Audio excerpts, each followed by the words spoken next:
Bonjour tout le monde, c'est Jesse et bienvenue dans cette nouvelle critique dédiée au film Trap. L'individu que nous recherchons ne cédera pas à la panique. Il a compris qu'il n'y avait pas d'issue. Il va essayer de semer le chaos. Papa, mais qu'est-ce que tu fais? T'es trop bizarre.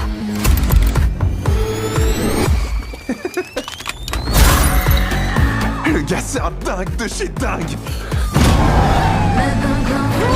Allez, déployez-vous! Que se passe-t-il? Je crois que vous me cherchez. Désolé les gars, pardon, désolé. Comment ça va? Vous vous éclatez? Viens plus près. Qu'est-ce que t'as, papa? Ouvrez-moi cette porte! Sexy. J'ai pas d'issue. J'ai pas de retour possible. Ce coup-là sera mon dernier.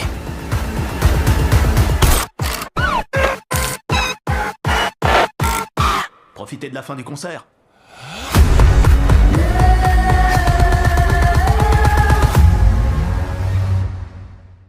Trap est un film écrit et réalisé par le grand M. Night Shyamalan, notamment réalisateur de Incassable, Split, Glass, Sixième Sens, Signe, et j'en passe.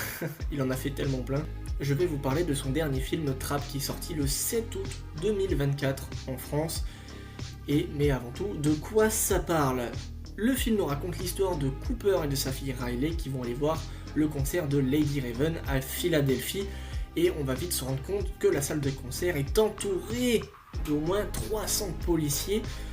Et Cooper va vite se rendre compte qu'ils sont là pour le chercher lui, car Cooper est le tueur en série du nom du boucher. Sa mission alors il va essayer de devoir s'échapper des mains de la police. Et est-ce qu'il va y arriver?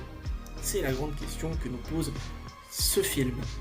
Et déjà, dès les premières minutes, on y croit. Surtout au jeu de Josh Hartnett qui est excellentissime dans son rôle. Il a plusieurs facettes. C'est le bon papa, c'est le tueur en série, fourbe, intelligent, de fou. Il n'a peur de rien. Il ne stresse pas, il ne cède pas du tout à la panique. Il est organisé. C'est que on voit Cooper agir méthodiquement, même avec quelques feintes que le film nous propose. Justement, il y a une trappe dans ce film, c'est pas une vanne, une trappe. Cooper insiste sur la trappe à un moment dans le film et au final on va pas l'utiliser. C'est des feintes assez bien trouvées qui nous induisent en erreur sur ce qui va se passer ensuite, ce qui nous permet de ne pas prévoir la suite à l'avance. Et justement la fin, on ne peut pas la prévoir. J'ai été vraiment scotché quand j'ai vu la fin. Je me suis dit, ah ouais, bien sûr, je ne vous spoilerai rien du film. C'est une critique sans spoiler. Donc je vais plus parler de l'aspect technique et du jeu des acteurs en ce qui concerne le reste. L'aspect technique, il faut qu'on en parle, c'est le code couleur de M. Night Shyamalan. Pour ceux qui le savent, M. Night Shyamalan, il a un code couleur assez précis. Le rouge, c'est le négatif, le mal, le danger. Et le jaune, le bleu, c'est en gros la protection. Et Cooper, il est dans les deux.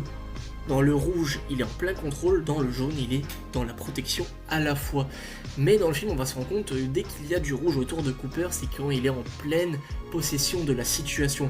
Il contrôle, il est en parfait contrôle de soi-même. Et c'est vachement intéressant. Dans le trailer, on peut voir qu'il porte une veste jaune.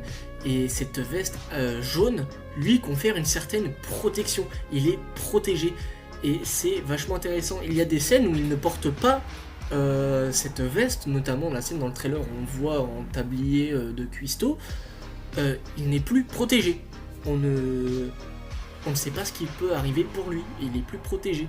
Et c'est vachement intéressant de manière de procéder. Et aussi la réalisation, je la trouve un peu plus classique en ce qui concerne le cinéma de M. Night Shyamalan. Ça va d'un point A à un point B, mais de manière fluide. Ça s'enchaîne parfaitement. Et à la fin, les 20 dernières minutes, c'est plus pesant, angoissant, mais c'est un slow burn en fait. on travaille l'angoisse, mais de manière étalée. On va pas directement arriver à la conclusion tout de suite. C'est vachement bien trouvé. C'est excellent, je saurais pas comment dire sans spoiler, c'est vraiment bon de A à Z, la musique est géniale, les chansons dans le film sont géniales, elles sont chantées par Saleka Shyamalan, la fille du réalisateur, qui fait aussi un caméo dans le film. Les chansons sont vraiment entraînantes et vraiment bonnes. Il y en a qui ont un certain propos dans le film, je n'en dirai pas plus, qui servent même au scénar. Ça sert même au scénar et c'est incroyable. Que dire de l'aspect technique encore? Les décors, je crois qu'on en voit deux. On voit la salle de concert et un décor sur la fin que je ne dirai pas globalement. Car le film est j'ai envie de dire, un faux huis clos, si je peux dire. Parce que oui, on est enfermé durant tout le film dans la salle de concert, mais on va à un autre endroit, que je ne dirai pas. Un faux huis clos, en fait, on est enfermé à un autre endroit, puis à un autre. C'est pour ça que je dis un faux huis clos, parce qu'on navigue entre deux lieux où on reste vraiment enfermé. Donc c'est vachement intéressant. Malgré quelques faiblesses, à un moment on voit Cooper dans une certaine tenue, qui est dans une voiture. Donc voilà. Et il passe de sa tenue à sa tenue civile. Et il y a plein de gens qui passent autour de cette voiture. Et je me demande comment personne ne l'a cramé. C'est dommage. C'est dommage. Et c'est vraiment dommage à ce point-là. Mais bon, ça n'entache pas le plaisir du visionnage. Au contraire, ça donne une scène assez stylée, assez bien faite. Hein. Globalement, c'est vraiment excellent. Le jeu d'acteur est irréprochable. Notamment sur l'actrice qui joue Riley. J'ai plus son nom, ce sera affiché là. Elle y croit, on y croit à fond, elle joue super bien, la gamine enthousiaste. Malgré dans le film, il y a plusieurs plans, on voit sa tête en euphorie. Je me dis, ah ouais, c'est un peu cringe, mais ça va. C'est du cringe acceptable, parce que, voilà, c'est son idole, Lady Raven, c'est son dieu, c'est sa déesse. Donc on y croit. Et pareil, Saleka, en dehors de ses chansons, elle joue très très bien. Pour moi, c'était l'une des révélations du film. Vraiment, waouh! Et on notera aussi un petit caméo de Kid Cudi dans le film. Ça m'a fait mourir de rire, son caméo. Il m'a fait mourir de rire. Voilà, on le voit dans le trailer justement. Il m'a fait mourir de rire. J'étais plié en quatre. J'étais, ouais, ça c'était bien trouvé. Donc, voilà. C'est tout ce que j'avais à dire sur cette critique, mais avant de m'en aller, j'aimerais remercier le poteau Afran pour ma photo de profil, car c'est lui qui l'a faite, et je le remercie du fond du cœur. N'hésitez pas à aller checker sa chaîne YouTube, il fait d'excellentes vidéos super bien travaillées, il est vraiment excellent dans ce qu'il fait. Il parle plus de Miraculous. Pour ceux qui aiment Miraculous, je vous conseille d'aller voir sa chaîne, c'est vraiment génialissime, c'est super bien travaillé, j'adore ses vidéos. Et voilà, un grand merci à lui pour cette photo de profil en ce qui concerne mes deux chaînes, ma chaîne gaming et ma chaîne cinéma. Sur ce, cette critique est terminée, je vous conseille de regarder Trap, c'est un pur plaisir. Et moi je vous dis à la prochaine pour la critique de The Crow. Et là je vais tout spoiler The Crow et je vais le défoncer. Salut. First impulse. Anger.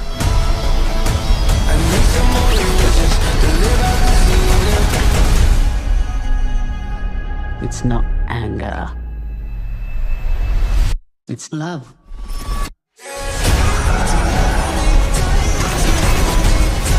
Look at what you've become. You know that love promises only pain.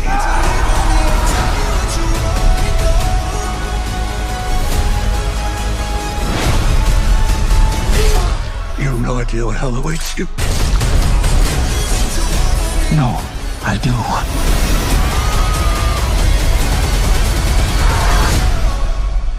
How many people have you loved? I'll never be alone.